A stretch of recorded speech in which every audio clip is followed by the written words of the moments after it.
all the killers and $100 billers. To all the killers and the $100 billers. For real, because who ain't got no feelings. Welcome into another episode of Trust the Process Live, a very special producers-only version. And we promise to try a little bit harder than Kevin McHale and Baron Davis. That's the promise we intend to keep. But to get right into it, Philadelphia is looking a little bit like Shooklyn here, guys. I mean, that might just be how it is. But so, on a scale of 1 to Fultz, how worried are you after game one? It's definitely looking shaky, but I'm going to go from 1 to Fultz. I'm going to go Okafor. I like that. Like, so that's like the 6-7 range. Worried, but not too worried, because game 2 tonight is a must-win, but I do think the Sixers pull it out.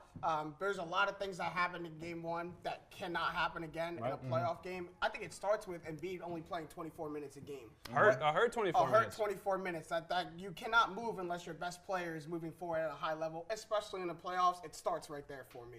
Yeah, for me, this is a full Fultz. This is a full Fultz. This is a 10 on a 10 scale. And I say that because I think it is a Markelle Fultz-sized hole that is the difference in this series right now. There's no defense of these guards. For me, the 4 best players in that last game were Butler and the 3 guards on Brooklyn, Dinwiddie, D'Angelo, and LeVert. And there's no one on this team to guard them. There are people that aren't coming to, support us off the bench. We can pull people from the stands at this point, and it's not going to help them. Like, this is not something that's going to improve. Even if the Sixers get up big early here, it's not like LeVert and Dinwiddie are still coming off that bench, and you're still putting T.J. McConnell on them who can't guard them. So I think this is a full Fultz. I think people should be panicking. But these are worries that were before the series started, before game 1. Like, we knew defensive guard play was a struggle. We knew the Nets guards were going to come out and hit hard, and we knew the Sixers didn't really have anybody on the defense, especially off the bench, to your point, to guard them. So then the focus for me has got to turn back to the offensive end of the floor, which a lot of things happened in that game that don't normally happen. Yeah. Like, you're normally going to get a better output from Tobias Harris and J.J. Redick. We've seen Ben Simmons struggle in playoff games, but that's not like the norm for Ben Simmons to do. Like, so the worrisome comes for things that we saw happen that don't normally happen and can't happen again. Well, I'll take that a step further and say it's even been a year-long worry, because what do we have any evidence of that's going to tell us that this team, as it's made up, is going to play better in the playoff times? I'm not confident in Tobias Harris giving me his 21-point season average. So Ben Simmons disappearing last year, even after this 16-game run that we got bounced in the second round by Brooklyn, did the end of the regular season, did that lead to this game 1 collapse, or is this just how this team is made up? I would say that it even goes back as far as the Tobias Harris trade. You can even maybe take it as far back as the Butler trade. I hesitate to do that because it's such a different roster after the Harris trade. The chemistry has never been here. Right. This has always been a team that has been an on-paper team. This has not been an actual on-court product. And you just think about the end of the regular season, the way JoJo was resting, the way that they were playing. They never got in a rhythm. They never figured out how to play together, and that's coming to fruition right now. That offense, as you were saying, is sticking. It is not cohesive. The ball's not moving. No one's scoring in the way that they should be. I mean, it was 8 points yesterday for Redick, Tobias, and Ben Simmons going into the half. They can't do that again, or this season is over. It is done. The silver lining in all of this is that the 11 games that they were fooled, like, looking at me like there's no silver lining. The little tiny silver lining in the clouds up there somewhere. Well, you're going to pay $153 million for your silver lining? Look, listen, maybe not. But for this season in a microscope, the 11 games that they were fully healthy, they went 8-3 with that full lineup. So it shows that they could win with it. They just got to get on the floor. And at the same time that the Sixers were rusting towards the back end of the regular season, the Nets were playing for the playoff lives. The Nets were playing at the highest possible level with the most sense of urgency. When the Sixers were pretty much locked in that 3 seed for the whole time, not playing with much urgency, knowing win or lose these last 7, 8, 9 games, we're still a 3 seed. Which is what I don't get. I just don't get why they weren't playing with urgency that whole time. If you're not playing for something, what are you playing for? And that just leads me to our next topic is, with Simmons, Redick, and Harris, there was nothing. Who are we most disappointed in? Because I'd give you any 3 of them, but gotta be J.J. Redick for me. Listen, J.J. Redick is one of the best shooters in the NBA. We get that. Maybe we'll go down as, relatively speaking, one of the better shooters of all time. But when J.J. Redick is not hitting shots, he might be one of the most useless players on the Sixers roster. Absolute liability. Maybe in the league. When he's not hitting shots, he doesn't play defense. He doesn't rebound. He doesn't assist the ball. Absolute he doesn't really do anything else that really helps your team. But when he's on, he's on. And he's helped the Sixers a lot. There's been a lot of games the Sixers have pulled out on J.J. Redick's tab. This is his second straight career season. But, I mean, how much does that mean? He was a minus 21 out there in game 1. That shows you when he's not hitting his shots. He's so ineffective. And to me, it's also Redick. I'll go Simmons just for the sake of switching up the argument a little bit. Simmons is your second guy, right? He's your second star. He's supposed to show up when Embiid is not at 100%. He's supposed to be the second guy, not Jimmy. Jimmy came through. Jimmy put up 36 points by the end of the game, but he got tired by the fourth quarter. A lot of that scoring was in the second and third quarter of this game, a little bit at the beginning of the fourth, but when they really needed him at the end of the fourth quarter, he wasn't really there because he had just too much pressure on him. He had D'Angelo to guard, he had all this offense to carry. For me, Simmons is the guy that has to step up and play better when everyone else is playing worse.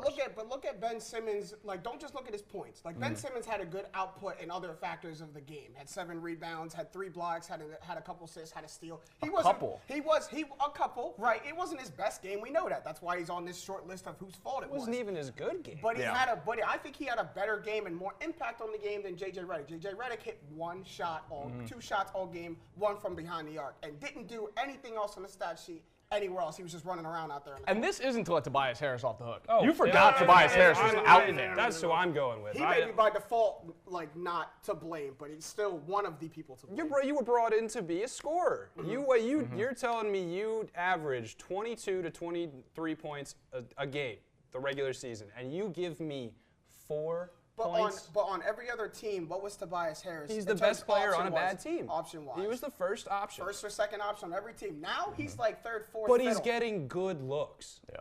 He's not. I don't care about his rhythm. If I give you an open corner 3, you gotta hit that 3, dog. It's playoff time. You are in the corner with nobody in your face. You gotta bang that bucket. Slide J.J. Redick into this lecture too. Don't get me wrong. He didn't get enough lecturing at Duke, but we told you who we're booing individually. But are the Sixers fans right to boo this team? You definitely start on this because I got my own opinion. You got your opinion? Yes, the Sixers fans were 100% right to boo. Like, if you're looking at a top 3 seed in the East, a team who is a 50-plus game winner, back to back, you don't expect this kind of output. And when you get this kind of output, people got to be held accountable, man. Like, you can't just have a bad game and not expect people, the people of Philadelphia, the fans of Philadelphia, to not react badly to it. Look, the Sixers fans stood by the team when they were winning 10 games. The organization told the fans, trust the process. They did it. They told the fans, be patient while we're bad because it's going to get soon good. They did it. They stuck by that team. The time for hand-holding is over. It is just simply over. It is playoff time. You got bounced in the second round last year in a bad Boston series, and even still, the fans were very, very optimistic that it was going to get better this year. Now people got to be held accountable for it. Ben Simmons, if you can't afford to get booed, if you don't want to get booed, you got to turn in better than a 9-point game. It's simple as that. The fans got the right to boo. I don't disagree with particularly anything you said there. What I disagree with is the fact that this is your home court advantage in Philadelphia. And you fed in to the Brooklyn Nets.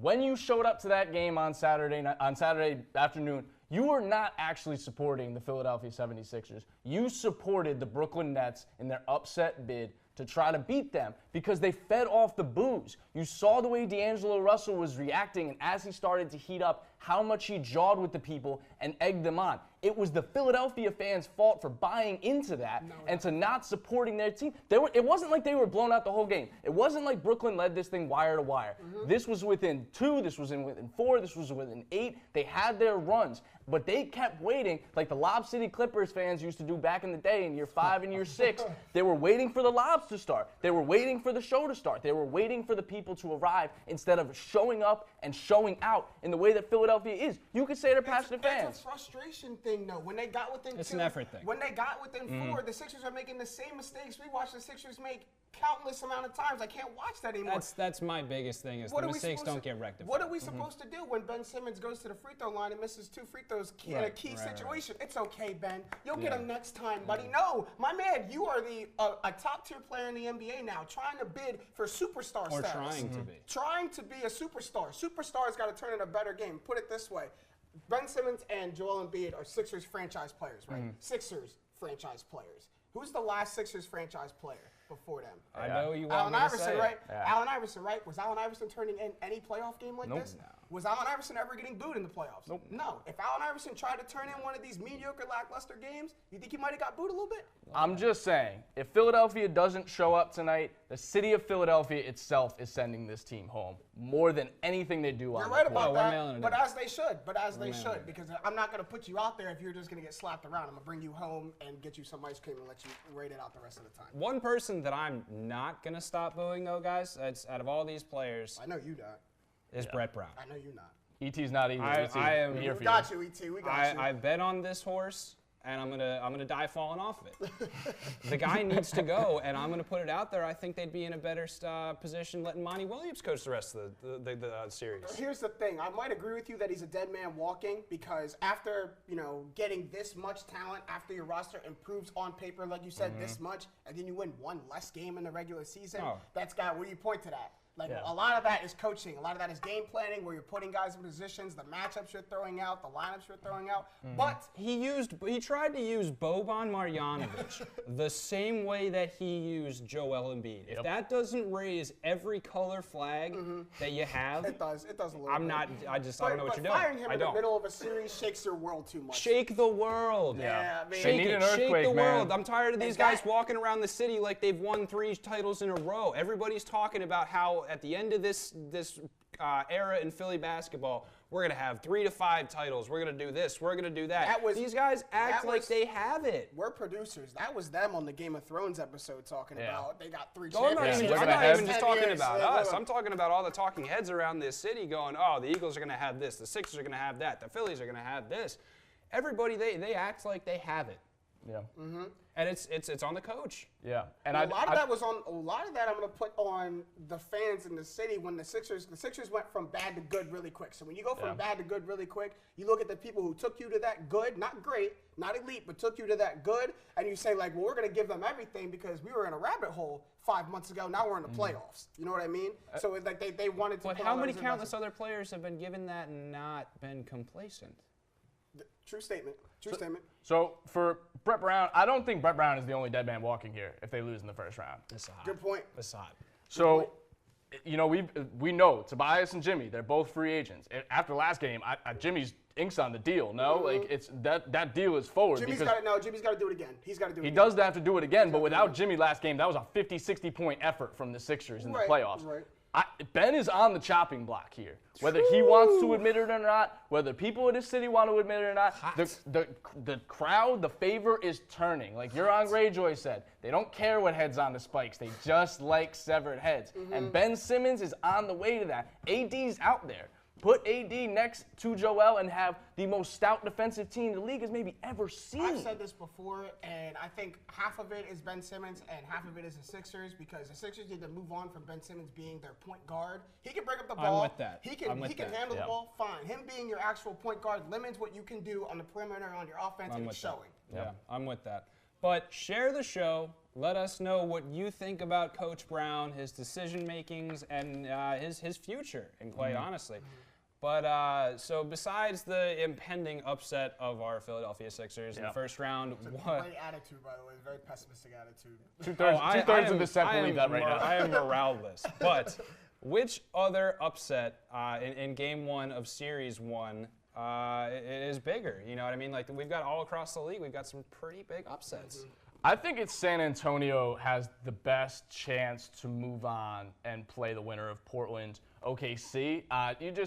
We didn't know what Denver was going to be coming into the playoffs. They never had the experience. We never got to see Jamal Murray, Gary Harris on that stage, and it really is going to come down to those two. No matter how good Jokic is, no matter how good Jokic is, he's not bringing the ball up. Right. Jamal Murray or Gary Harris is bringing the ball up. Last 2 minutes of the game, Jamal Murray or Gary Harris is taking that last shot. And even though the Spurs have a significant drought of talent, if you just think about the rosters, comparatively San Antonio to Denver, they lost their point guard at the very beginning of the season.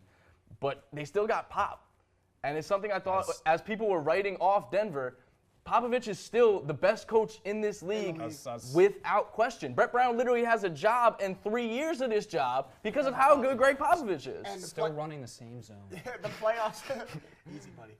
I'm sorry. The playoffs to me are all about experience. There's no team and no coach in the league more experienced in the playoffs right now than San Antonio and Greg Popovich. And you look at Denver's best players, to your point, haven't been in this situation before. Yeah. San Antonio's best players have. LaMarcus Aldridge, DeMar DeRozan. Like, they've been in the playoffs and gone deep in the playoffs before. So they've done it before. They know how to get it done. It's a different animal. You can be as good as you want to be in a regular season. The playoffs, there needs to be a flip or a switch that can be flipped, and you really have to go through it once or twice before you know what gear to kick it in. Yeah. The Spurs do, and the Nuggets really don't. Yeah. And the Spurs also won't lose at home. They're like one of the historically best home teams of all time. And just before we move on, Orlando and Toronto.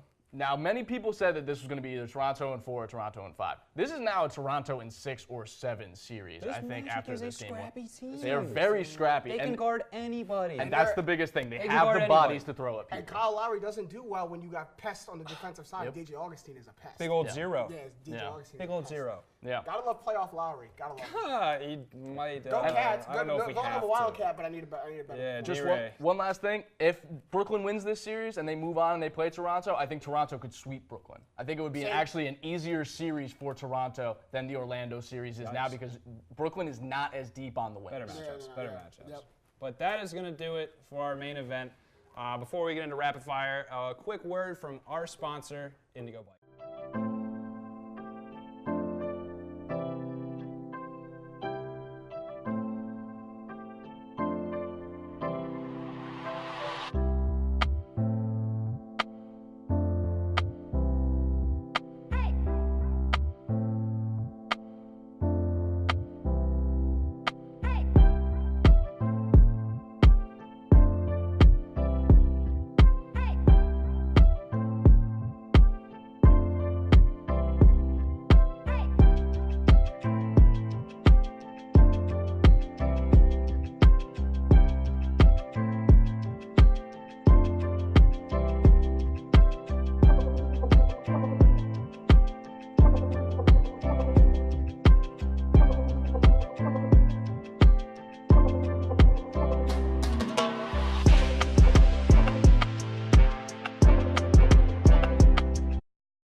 And with the beautiful weekend and beautiful weather ahead, head out and explore Philadelphia with the help of Indigo Bikes, conveniently located all throughout our great city. But getting right into it, right back into it with some rapid fire. I don't know why we have this question, but I will because it's my job. But did we jump the gun on the Philadelphia Phillies? I don't know why you're so against the question. Who jumped it? Because I think the whole city, the fans, the MLB, man, when you sign Pete. They're the third best team in baseball right now. Fourth best team in baseball right now. But they're not glaring holes still on this Philadelphia team. No, but didn't we all recognize that coming into the season? I don't think a lot of people recognize that. We had 2 starting pitchers, a bullpen with 3 people that you might be able to throw out there, and David Robertson just got hurt. You are more in tune and intact than 90% of Philadelphia. You got to realize that. I think a lot of people saw us sign Bryce Harper for $330 million and 13 years, and he brought that electricity back to Citizens Bank Park, and people mistook that for a good team, for a good all-around team. They're still they're a really good all-around team, but I think a lot of people were like,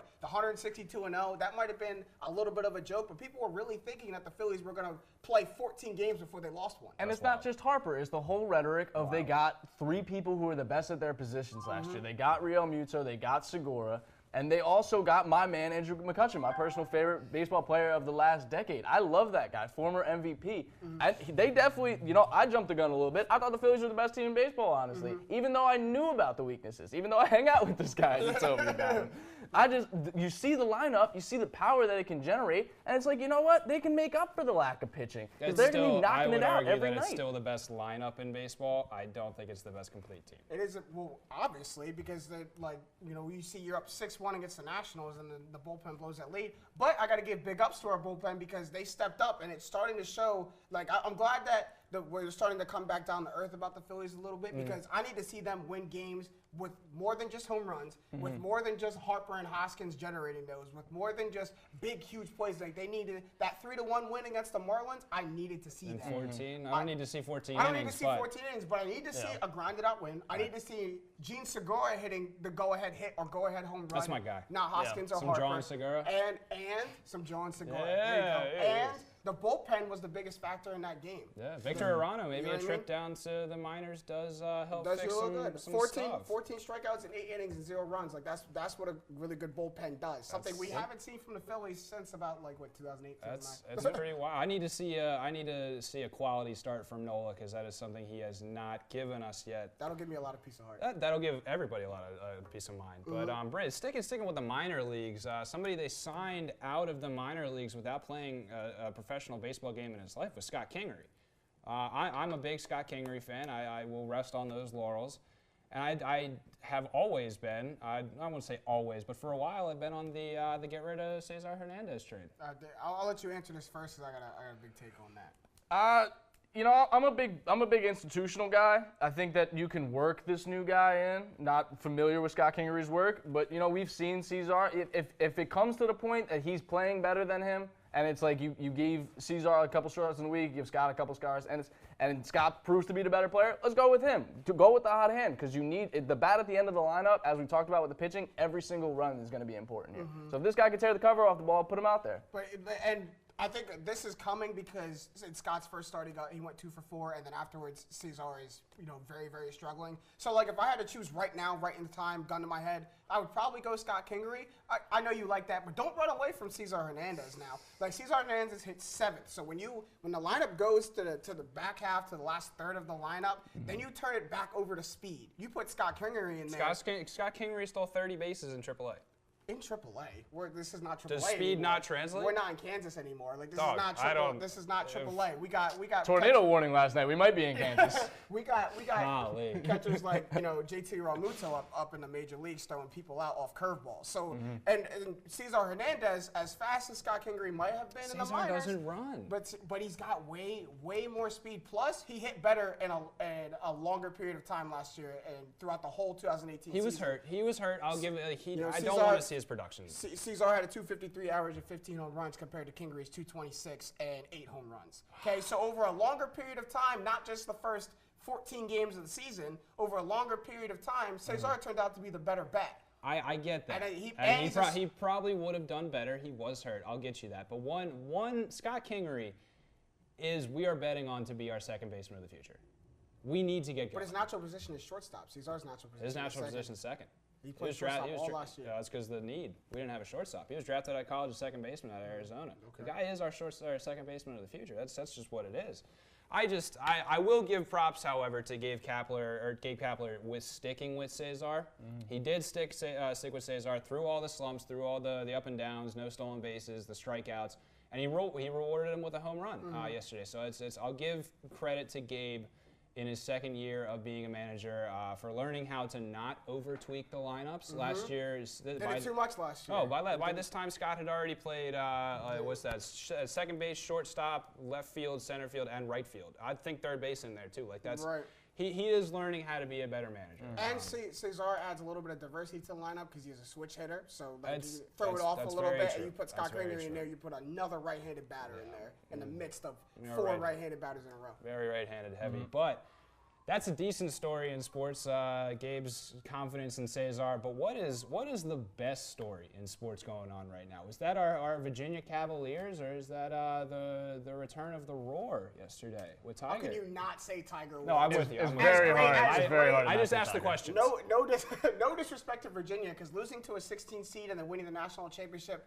literally the next year takes a whole lot of stones. But I don't know if there's a better feel-good story, a better comeback story, a better story in sports right now or in the last couple of years than the resurgence of Tiger Woods. Like that, sports are at its best when Tiger's at his best, and you could see it. Like it made the world stop yesterday. Yeah, and it's two stories that mirror each other in a lot of ways. Losing to a 16 seed is very comparable to all the injuries that Tiger has had and all the stuff that he has had to come back from. Because it's very easy for both of them to have thrown in the towel. Absolutely. To have said, we tried our best, we didn't do it, we're done. Even this year, Virginia was down in that Halftime, first yeah. game, and it looked like they were gonna have to shutter the operation entirely. Right.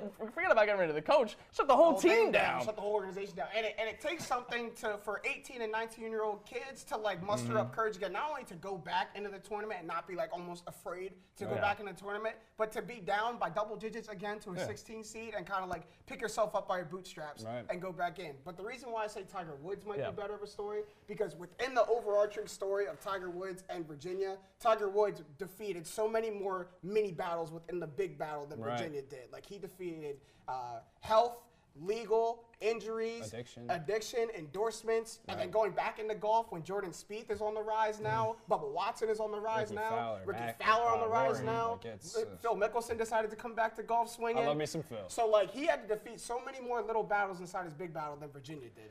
I like it.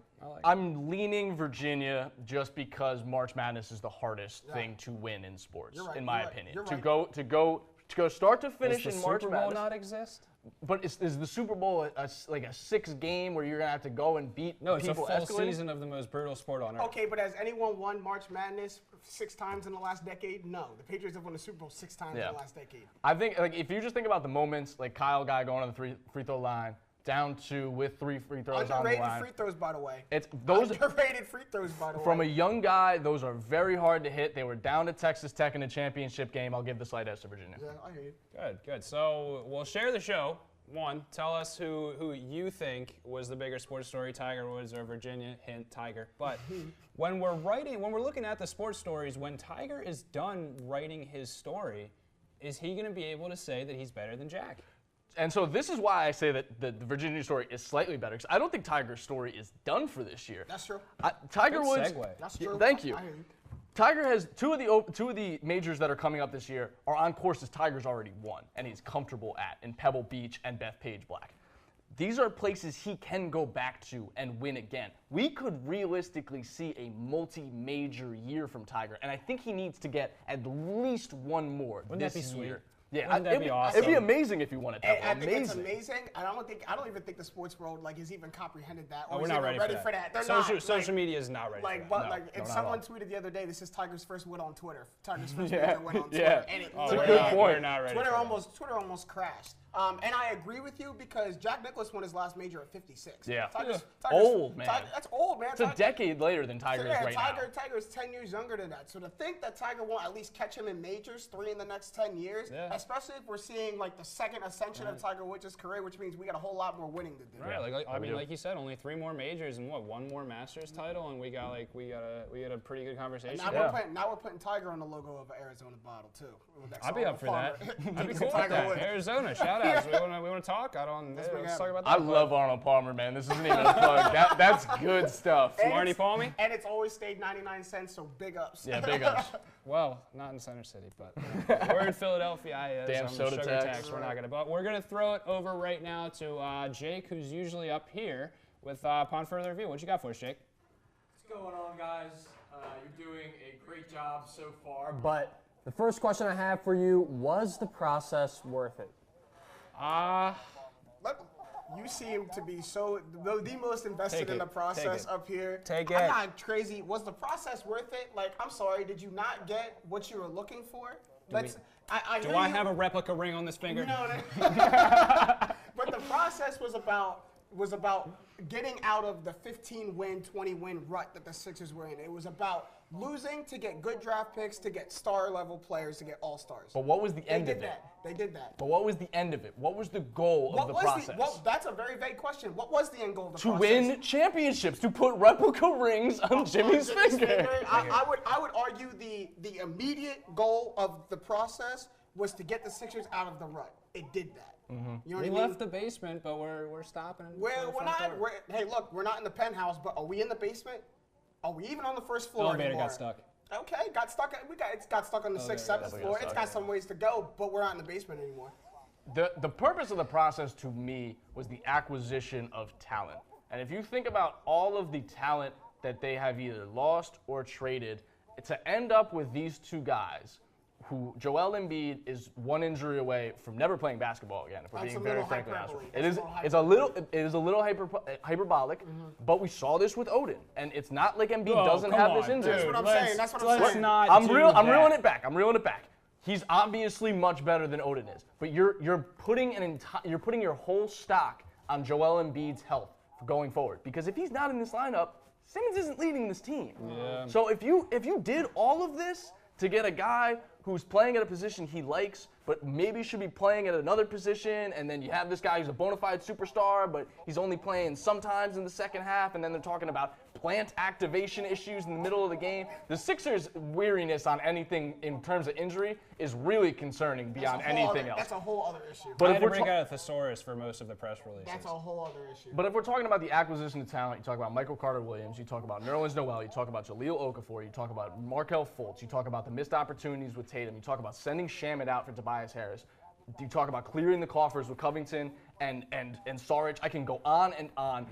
It feels like they did all of this to reduce it down to something that isn't going to win a championship in the Giannis era. But the Covington, Shamet, Saric, and all those deals, that's post-process. Like this year and last year is not process anymore. I'd agree this is with the that. culmination of I'd agree what with was that. the process. But Jake, you got something else for us? Yep, just one last question from your friend and mine, Mr. Chris Birkbeck. Can anybody on the Sixers roster defend the Nets guards off the dribble? First of all, shout out Burke Beasley. Shout out Chris. You know Birkbeck too? Oh, there we go. DJ Burke Phoenix Beasley. Million. I hear you.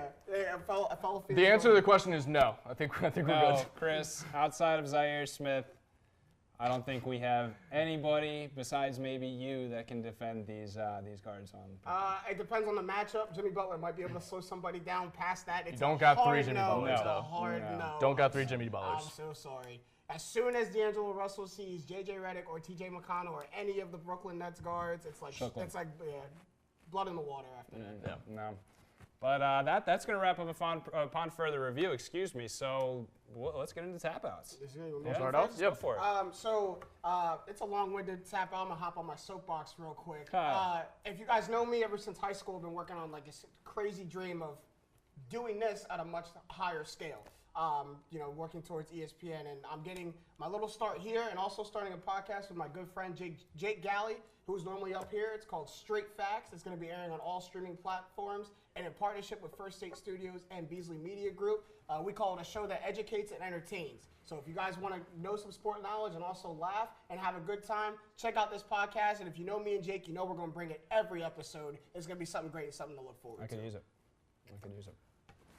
NBA relocation is one of the best subplots, I think, of the league in terms of what we're interested in besides basketball. And there's been a lot of talk recently about getting a team back to Seattle. And granted, the Seattle Supersonics are a team that not only should be in the league, they need to be in the league. What they did bringing OKC from Seattle to Oklahoma was a travesty, in my opinion. And there's been a lot of talk about teams that could replace the Supersonics up in Seattle. Now, I think there are some pretty good options for this. If the Clippers left Los Angeles, exactly 0 people would care at all that the Clippers had left.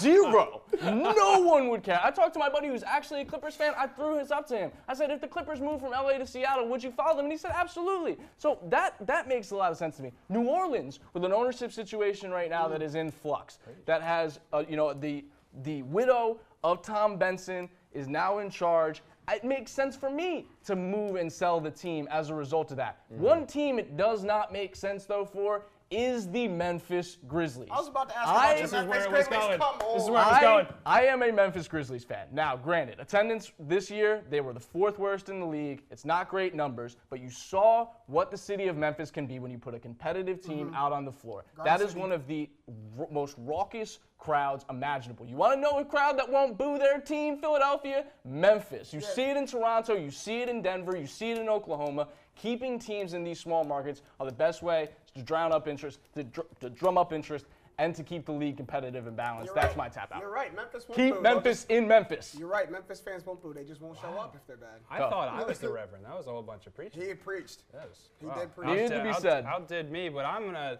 I'm going to keep it real short and sweet, guys. You don't get to see him a bunch. You got to see Kyrie last week, but if it wasn't for these guys, I probably wouldn't have been up here. But we wouldn't have been able to do any of this with Trust the Process Live, and we would be a couple steps back from where each of us are in our individual goals long term. So just a big shout out to everybody in My New Philly, and especially behind the camera. So we appreciate you guys more than we can say. But that has been our producers only edition of Trust the Process Live, brought to you by My New Philly, where something's always new and everything is always Philly. You know the papers Philly. on the camera too? I've been waiting. I like to keep my I keep my papers. $100 billings. For real, because who ain't got no feelings. Good shit, my brothers from behind the camera. We did this. We did this real. You mean?